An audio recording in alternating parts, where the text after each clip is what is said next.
తులారాశి తులారాశి వారికి వ్యయస్థానంలో 2 గ్రహాలు ఉండడం ఖర్చు ఎక్కువగా సూచిస్తోంది.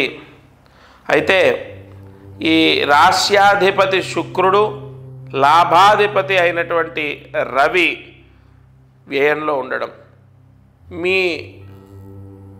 మీరు ఉదాహరణకు ఇల్లు కట్టుకోవడమో, స్థలం కొనడమో, లేదా పిల్లల చదువు కోసమో ఇంకోటో ఖర్చు ఎక్కువగా ఈ నెల ఖర్చు ఎక్కువగా పెడతారు, ఖర్చు అవుతుంది. బంగారం కొనడమో, వివాహం చేయటం ఏదో. అయితే శుభ సూచకంగా ఖర్చు అవుతుందా, ఇతర ఖర్చులు ఉంటాయంటే శుభానికే ఖర్చు అవుతుంది. ఎందుకంటే మీ రాశి పైన గురువు దృష్టి ఉంది. అలాగే మీ రాశ్యాధిపతి శుక్రుడు కాబట్టి మీకు హాని చేయడు.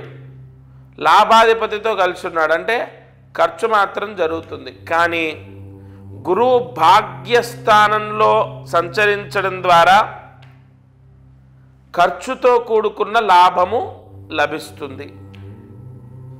ఎవరికి? వ్యాపారస్తులకు. వ్యాపారం చేసే వాళ్ళకి మాత్రం ఖర్చు అవుతుంది. 1,00,000 రూపాయలు ఖర్చు అయిందనుకోండి, 2 లక్షలు అక్కడ మీకు క్లియర్గా ఆదాయం కనపడుతుంది. ఎందుకంటే గురువు భాగ్యస్థానంలో ఉన్నాడు. అలాగే శుక్రుడు వ్యయంలో ఉండడం, మళ్ళీ శని శుక్రులు పరస్పర వీక్షణ, ఈ శని 6వ స్థానంలో ఉండి విజయాన్ని చేకూర్చడం. ఎందుకంటే తులారాశికి అత్యంత యోగకారకుడు శని, అంటే ఎక్కువగా తులారాశి వారికి యోగాన్ని ప్రసాదిస్తాడు. కావున ఎలా చూసుకున్నా కూడా ఆదాయం విషయంలో అనుకూలంగానే ఉంది. కానీ ఖర్చు ఉంటుంది. ఈ నెల ఎక్కువగా ఖర్చు ఉంటుంది, గత నెల కన్నా అధికమైన ఖర్చు ఉంటుంది. అలాగే నెలాఖరు వరకు ఆ ఖర్చుకి మించిన ఆదాయం కూడా వస్తుంది. చదువుకునే వాళ్ళకి ఎలా ఉంటుందండి? చదువుకునే వాళ్ళకి ఇబ్బందులు లేవు, బాగా చదువుతారు, చెప్పిన మాట వింటారు, మొండితనం పోతుంది, అర్థం చేసుకుంటారు. కొన్ని ఇన్సిడెంట్స్ ద్వారా ఈ నెలలో చదువుకునేటటువంటి వాళ్ళు తప్పకుండా జ్ఞానాన్ని పొందుతారు. అంటే చదువు పట్ల శ్రద్ధ పెరుగుతుంది. అలాగే తులారాశి వారికి అనారోగ్య సమస్యలు ఏమైనా ఉంటాయంటే పెద్దగా ఏమీ ఉండవు. ఎందుకంటే శని అనుకూలమైన స్థానంలో ఉన్నాడు, పంచమంలో రాహు, లాభస్థానంలో కేతు ఉండడం, తద్వారా తులారాశికి అనారోగ్య సమస్యలు ఉన్నాయంటే అంత పెద్దగా ఏమి ఉండవు. కానీ వ్యయంలో శుక్రుడు లాభాధిపతితో ఉండి నీచ స్థానంలో ఉన్నాడు కావడం చేత కొంత అధికమైన ఖర్చులు ఉంటాయి.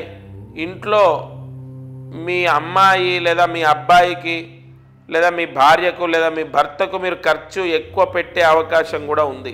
ఆ ఒక్క విషయాన్ని మనం పట్టుకుంటే అది ఒక్కటి దోషం తప్ప మిగతావి లోన్లు రావడం జరుగుతుంది, లేదా నూతన వాహనం తీసుకోవడం, లేదా ఇల్లు మారటం, లేదా ఇంటికి సంబంధించిన ఏదైనా ఒక పని ప్రారంభం జరగడం, ఇవన్నీ కూడా మనకు శుభ సూచకం. అంటే ఈ నెలలో తులారాశి వారికి బాగానే ఉంటుంది. కానీ అధికమైన ఖర్చులు లేకుండా విశేష ధన లాభాన్ని పొందడం కోసం సాయినాథుడి దేవాలయంలో 16 ప్రదక్షిణాలు చేసి అక్కడ అర్చకుడికి 3 కిలోల బియ్యము దానం చేయండి. ఈ పరిహారం చేస్తే తప్పకుండా తులారాశి వారికి ఈ నెల ఖర్చులు తగ్గుతాయి. ఈ నెలలో 19వ తారీఖు లోపు నేను చెప్పిన దానం చేయాలి తులారాశి వారు.